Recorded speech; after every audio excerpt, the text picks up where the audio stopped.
নাও উজির, এবার তোমার চাল। কি দান দেবে এবার সামলাও। এই রে, এবার তো মুশকিলে পড়ে গেলাম। আহ, যা চেপে ধরেছি, এবার বাঁচাও তোমার রাজাকে। আজ আর আমি ছাড়ছি না।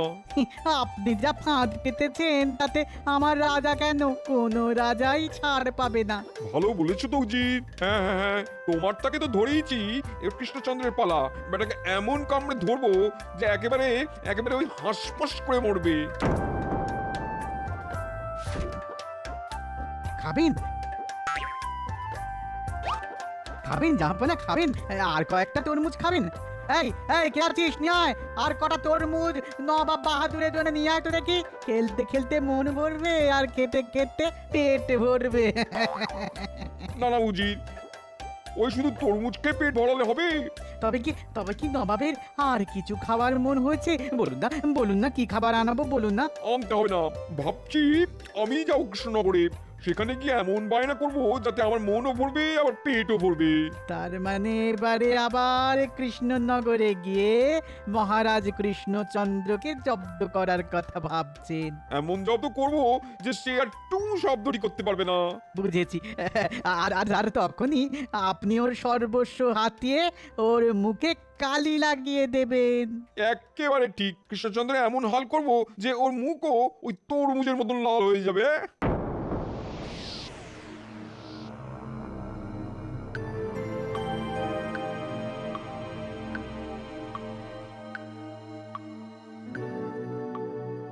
আহ, কি হয়েছে বলো তো?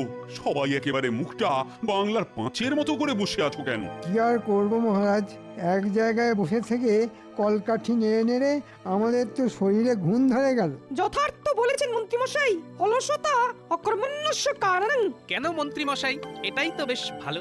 এই যে ওই আসি যাই মাইনে পাই। আমি তো আর তোমার মতো গতরপুরে নই যে বসে বসে হাই তুলে কাল কাটিয়ে দেব। জানি তো মন্ত্রীমশাইয়ের কর্মই ধর্ম, তবে মাঝে মধ্যে একটু অন্যরকম কিছু হলে ভালো লাগে। এই আর কি। ও, অন্যরকম তেমন কিছু একটা হচ্ছে না বলে সবাই বেশ মুষড়ে পড়েছো তাহলে। মহারাজ, কয়েকদিন ধরে এই মনটা কেমন নাচানাচি করছে, কিন্তু এখানে বসে বসে মশামাছি মারা ছাড়া তো কোনো কাজই নেই। কি আর করি বলুন? হ্যাঁ, নাচানাচি করছে? এই রে, তাহলে তো মহা মুশকিল হলো দেখছি। এই বয়সে নাচানাচি করলে সামলাতে পারবেন তো মন্ত্রী মশাই? দেখবেন তারপরে আবার হাত পা খুলে না যায়। মা, নাচবেন আপনি? তাই নাকি? আমিও কিন্তু পারি। তা তা থই থই। এটা কি হচ্ছে শুনি? হ্যাঁ, আমি কি আর সেই নাচার কথা বলছি? আমি তো বলছি একটু মনোরঞ্জনের কথা। ওহ, আমারই যেন সব মাথা ব্যথা। চলুন না ভাই, তাহলে একটু ঘুড়ি ওড়াই।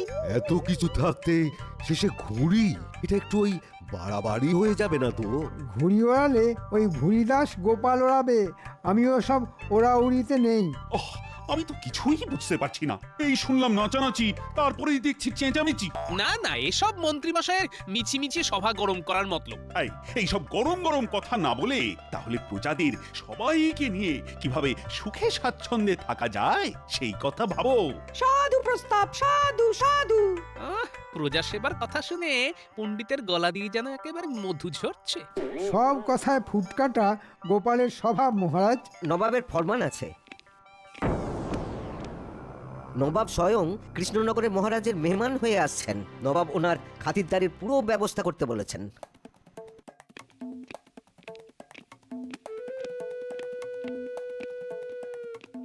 যা, এটা কি হলো? কি আবার হবে মহারাজ? বিনা মেঘে বজ্রপাত হলো। সে না হয় হলো, কিন্তু নবাবের হাজারো বায়না সামলাবে কে? ওনার খাতির যত্নই বা হবে কি করে? হ্যাঁ, আর নবাব নিজে যখন উদ্যোগ নিয়ে আসছেন তখন পান থেকে চুন খসলেই মহারাজকে একেবারে বগলে ভরে ফেলবেন। এই মরেছে। তাহলে এখন কি উপায়? এমন কিছু করতে হবে যাতে নবাবের মনও ভরে আবার মহারাজের মানও থাকে। আর নবাব যদি আপদং বিপদং করেন তবে যে সেটাও সামাল দিতে হবে। না না গোপাল, না, তুমি ভেবেচিন্তে কিছু একটা উপায় বের করো যাতে এই যাত্রায় অন্তত আমার মুখ না পড়ে।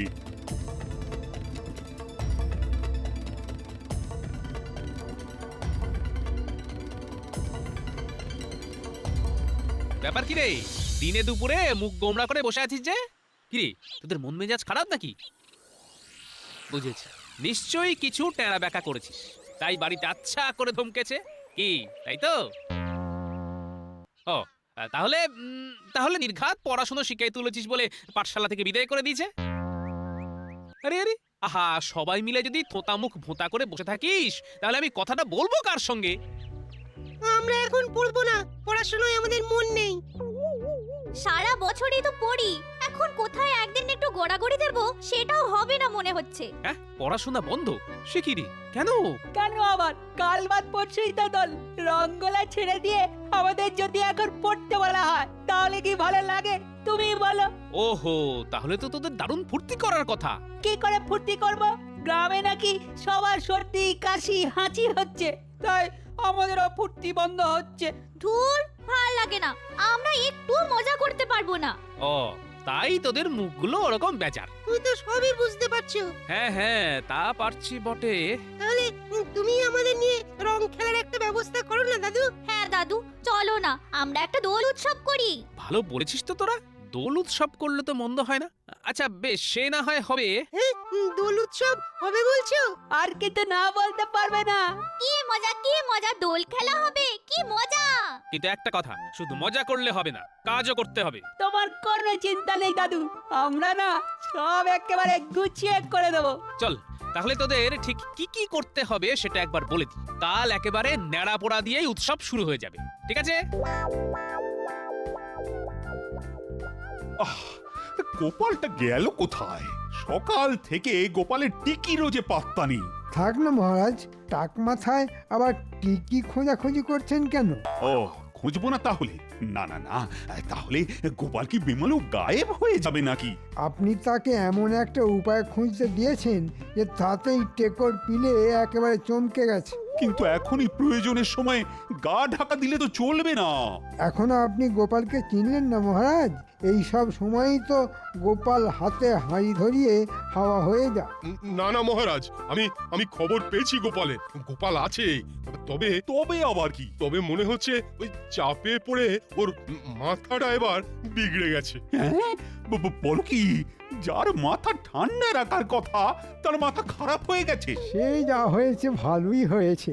ওহ, যাক, এতদিনে একটা কাজের কাজ হয়েছে তাহলে। খবর পেয়েছি গোপাল নাকি বাচ্চাদের নিয়ে বাঁশ, শুকনো পাতা, কঞ্চি এই সব খুঁজে বেড়াচ্ছে। সে কি কাঠ কুটো খুঁজছে? মাথা খারাপ হয়ে গেলে মানুষ এরকম করে বটে, মানে কখন কোথায় কি করে সে কি খেয়াল থাকে? না না মন্ত্রী, এখন তো ব্যাপারটা সত্যিই মনে হচ্ছে। না মানে গোপালের মাথাটা খারাপ হলেও তো হতে পারে। সেই জন্যই তো বলছিলাম মহারাজ, গোপালের আশায় বসে থাকলে ঘটি বাটি সব চাঁটি হয়ে যাবে। মানে নবাব সব হাতিয়ে নিয়ে সরে পড়বে বলছো? আপনার তো সাদা মনে কাদা নেই, তাই আপনি এখনো টেকোকে চিনতে পারলেন না। আপনাকে ফাঁসিয়ে দিয়ে আসলে গোপাল এখন পাগলামির ভান করছে। পেয়ে গেছি মহারাজ, পেয়ে গেছি। এসো, আমিও তোমার পাগলামো বার করছি। হ্যাঁ, সে তো বুঝলাম, কিন্তু কি পেয়েছো সেটা বলো। খবর পেয়েছি আজ বিকেলে নবাব আসছেন কৃষ্ণনগরে, আর তাই আমিও বাচ্চাদের নিয়ে একরকম ব্যবস্থা করে ফেলেছি। সে ব্যবস্থা শুনতে আমাদের আর বাকি নেই। তা এবার কি নবাবকে বাঁশ পেটা করে রাজ্য থেকে তাড়াবে বলে ভাবছো নাকি? বলি তোমার না হয় মাথাটা খারাপ হয়ে গেছে, তাহলে এমন কিছু করো না গোপাল। হ্যাঁ, তাহলে যে মহারাজের মান সম্মান একেবারে ধুলে লুটেপুটি হবে। অতিথি দেবস্য ভব, দেবতা তুল্য অতিথিকে কিনা শেষে বাঁশ পেটা করে তাড়াবে। বাহ, চমৎকার! চালিয়ে যান, চালিয়ে যান। আমাকে পাগল বানাতে গিয়ে নিজেরাই যে আবল তাবল বকে যাচ্ছেন দেখছি। তাহলে কাজের কথাটা তুমি বলেই ফেলো গোপাল। তবে শুনুন মহারাজ, নবাব খুব ভালো সময়ে কৃষ্ণনগরে আসছেন। আজ বারে কাল দোল, আমরা নবাবকে সঙ্গে নিয়েই দোল উৎসব করব। এতে আমাদেরও মনোরঞ্জন হবে আর নবাবেরও মন ভরবে। এই না হলে গোপাল, দেখেছেন দেখেছেন মহারাজ, দেখে দেখে কেমন একটা বেশ পরিকল্পনা করেছে।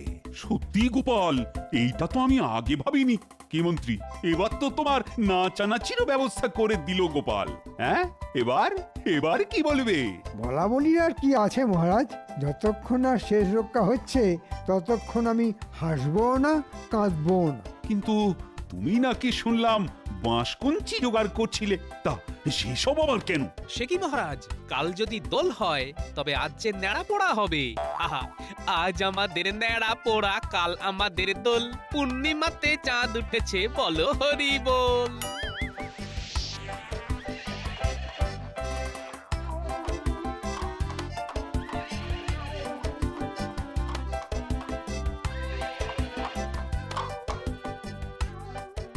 ওহ, ধন্য হলাম আমি। আমার যে কি কপাল, এমন এক পুণ্য তিথিতে মুর্শিদাবাদের নবাব একেবারে সশরীরে এসেছেন আমাদের এই কৃষ্ণনগরে। আর কি করবেন মহারাজ, এবার না হয় কপাল চাপড়াতে শুরু করে দিন। নবাব দেখতে এসেছেন কৃষ্ণনগরে, তার খাতিরদারি কেমন হয়। শুধু দেখলে হবে, খরচা আছে। না মানে ওই কৃষ্ণনগরকে ভালোবাসেন বলেই তো নবাব একেবারে ছুটে এসেছেন। সত্যি নবাবের তুলনা নেই। তুমিও তো বেশ খেল দেখাচ্ছ দেখছি। তলে তলে কত কি তো হচ্ছে কৃষ্ণনগরে, সেসব খবর তো পাই না। যাই হোক, এবার যখন এসে গেছেন তখন খবরও পাবেন আর খাবারও পাবেন। তবে সাবধান, নবাবের যত্নের যদি একটু ত্রুটি হয়েছে তবে কিন্তু জাহাপনা একেবারে পুড়িয়ে দেবেন, জ্বালিয়ে দেবেন। কিচ্ছু ভাববেন না জাহাপনা, জ্বালানো পোড়ানোর সব ব্যবস্থা করাই আছে, আপনি শুধু ধরিয়ে দিলেই হবে। সে কি, আমি কি করব সেটা গোপাল আগে থেকেই টের পেয়ে গেল নাকি? সে যাই হোক, দেখি কি বলে এখন। এবারে কৃষ্ণনগরের দোল উৎসবে আপনি আমাদের প্রধান অতিথি জাহাপনা, আর এই উৎসবের সূচনা করবেন আপনি আমাদের মহারাজের সঙ্গে ন্যাড়া পুড়িয়ে।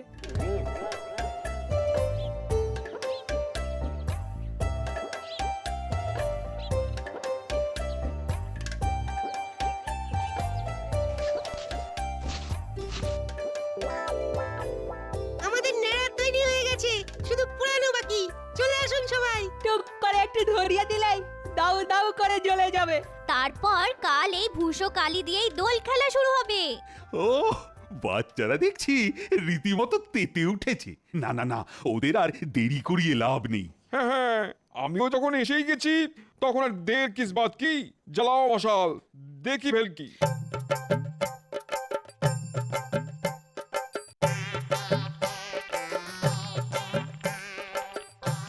ওরে সবাই চুপ করে থাকলে হবে, এবারই তো একেবারে হই হই করে গান ধরতে হবে। হ্যাঁ হ্যাঁ, আজ আমাদের ন্যাড়া পোড়া, কাল আমাদের দোল, পূর্ণিমাতে চাঁদ উঠেছে, বলো হরি বল।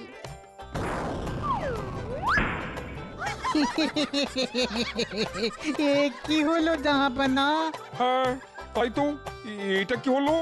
আসতে না আসতেই তো আপনার মুখ কালো হয়ে গেল। যা হলো হলো, কাল আমিও দেখে নেবো কৃষ্ণচন্দ্র কি করে ওর মুখ ফর্সা রাখে। যেন তেন প্রকারে নবাবকে খুশি করতে হবে। নবাব খুশি হলেই মহারাজও খুশি, আর মহারাজ খুশি হলেই মোহর একেবারে ঝরঝর করে পড়বে। কিন্তু এই সকল উৎকোচ প্রদান করে কি নবাবকে খুশি করা যাবে? আমার যে এই বিষয়ে কিঞ্চিত সন্দেহ আছে মন্ত্রী মশাই। কোনো সন্দেহ নেই, নবাবকে তেলপাট করে কি করে কবজা করতে হয় সে আমার বেশ ভালোই জানা আছে। আচ্ছা, ভালো মন্দ খাবার মানে ওই রাবড়ি, সন্দেশ এইসব কয়েক ঝুড়ি পাঠিয়ে দিলে কি এই নবাবকে কাত করা যেত? উমা, মিষ্টি খাইয়ে নবাবকে করবে কাত। নবাব বলবে কিয়া বাত, কিয়া বাত। সবাই যে দেখছি এক জায়গাতেই জড়ো হয়েছে, তাহলে জয় নবাব বাহাদুরের জয়। যাচ্ছি একটা শুভ কাজে, ব্যাস টেকোটা এসে দিল ভেঙচি কেটে। ভেংচি কাটার আর কি হয়েছে, সবে তো সকাল, বেলা বাড়লেই নবাবের বায়না বাড়বে, সেটা যেন খেয়াল থাকে। থাক থাক, আমাকে আর নবাবের খেয়াল খুশি মনে করাতে এসো না। নবাবকে আগ বাড়িয়ে খাতির করতে গেলে যে হিতে বিপরীত হবে সেটাই বলতে এলাম। এবার তোমরা ওই আছলা বাঁশকে কিভাবে সামলাবে ভেবে দেখো। দেখা দেখির আর কি আছে, তবে এবার কিন্তু বাড়াবাড়ি হচ্ছে। নবাব না হয় কয়দিন থাকবে, তারপরে তাকে বাঁশ বলতে হবে। অতিথি হলো ভগবান, কোথায় তাকে মন দিয়ে সেবা যত্ন করবে তা না গোপাল কিনে এসেছে আবার কান ভাঙানি দিতে। করবেন তো, একেবারে গুছিয়ে সেবা যত্ন করবেন। তবে ঠেলায় যখন পড়বেন তখন আমাকেই স্মরণ করবেন। এই কথাটাও লিখে রাখুন। ও ঢের ঢের লোক দেখেছি, তোমার মতো একজনকেও দেখিনি। তাহলে এখন দেখো, না না শুধু দেখো না, পারলে কান খুলে শুনেও রাখো। নবাব যখন এসেছেন তখন ঠিক তাল বুঝে তোমাদের ছাল ছাড়াবেই ছাড়াবে। হ্যাঁ, কই গেল কোথায় সব? আজ দোল বলে কি কিছুই খেতে নেই? কৃষ্ণচন্দ্র কি এতই পয়সা রাখাল, আজ অল্প কিছু জুটবে না? এই রে, নবাবের মনে হচ্ছে আবার খিদে পেয়ে গেছে। ওহ, কি খাই খাই লোক রে বাবা। জুটবে তো, যেমনটা বলবেন তেমনটাই জুটবে। এই যে আপনার জন্যে একেবারে ডালি সাজিয়ে নিয়ে এসেছি। বটে, এই সজনে ডাঁটার দেখছি খুব দরদ। মন্ত্রী মশাই এরকম একটু ছটফট করেন বই কি, তবে এর পেছনেও নিশ্চয়ই কোনো কারণ আছে। এরপর আপনি ফর্দ ধরে দেবেন আর মহারাজ মূল্য ধরে দেবেন, আর জিনিসপত্র যোগান দেবার দায়িত্ব সব আমার। ওরে বেটা, ফাঁক তালে কি খাওয়া? না না না না না না, সেটা হবে না। মালকুড়ি যা বোঝার সব আমি বুঝে নেবো। নবাবের নামে মেরে সেই শুটকো মন্ত্রী খাবে মাস। না না না, তাই আবার হয় নাকি? কি বলেন জাহাপানা? এই যে নবাবের হাব ভাব তো সুবিধার ঠেকছে না, এ তো দেখছি একেবারে হাটে হাঁড়ি ভেঙে দেবে। তাই নাকি? ও মন্ত্রী, মনে মনে এই সব ফোন দিয়ে এঁটেছ তুমি? আমি কিন্তু নবাবের জন্য একেবারে খাঁটি ইস্পাতের তলোয়ার বানিয়ে রেখেছি। ওই তলোয়ার দিয়ে কি আমি ঘাস কাটবো? ওই রকম তলোয়ার আমার তলোয়ারখানায় হাজার হাজার গড়াগড়ি খায়। আমি কিন্তু আপনার জন্য খাঁটি গোপ্প ঘৃত এনেছি জাহাপানা। ছি ছি ছি ছি ছি ছি, মুরগ মুসাল্লাম ছেড়ে কি? তওবা তওবা। বাবা, তবে আমার আতরের কি হবে জাহাপনা? আপনি কি আতর মাখবে না? নবাবের আতর আসে বাগদাদ থেকে, ওসব আতর ছাড়া নবাব তো অন্য কিছু গায়ে তোলেন না। এসব কাদের এনেছো কৃষ্ণচন্দ্র? এক্ষুনি এইসব হাবি জাবিকে হাঁটাও এখান থেকে। যাব বাবা, এরাম পুরস্কার দিতে আর বদলে জুটলো কিনা তিরস্কার। ওহ, কি জ্বালাতন রে বাবা। আর সবাইকে না বললেও আমাকে কিন্তু না বলতে পারবেন না জাহাপানা, কারণ এই মঠ আর ফুটকড়াই ছাড়া দোল খেলা যে যাবে না। দোল খেলতে জাহাপানার ভারী বয়ে গেছে। তা বললে হয়? নবাব যে ন্যাড়া পড়িয়েছেন, দোল তো খেলতেই হবে। উফ, কি মুশকিল। বেশ, দাও দাও দাও দাও দেখি তোমার কড়াই খাই।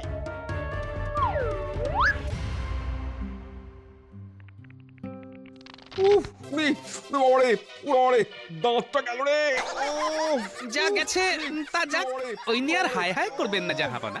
এখন কি আর আপনার অত বায়না মানায়?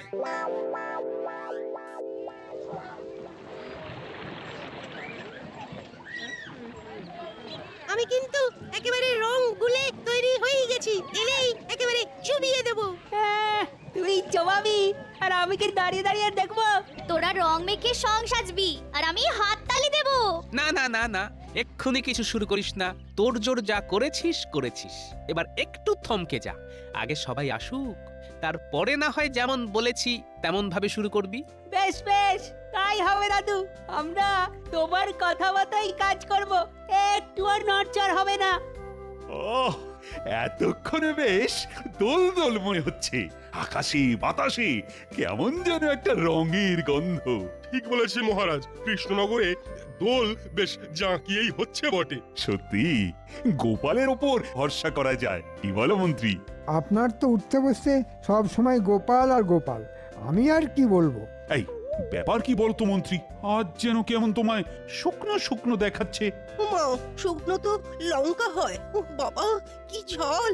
না না না না না, সত্যি সত্যি ওই মন্ত্রী মশাইকে আজ যেন কেমন অসুস্থ মনে হচ্ছে। আচ্ছা আচ্ছা, আপনি কি কোনো ওই মানসিক যন্ত্রণায় ভুগছেন মন্ত্রী মশাই?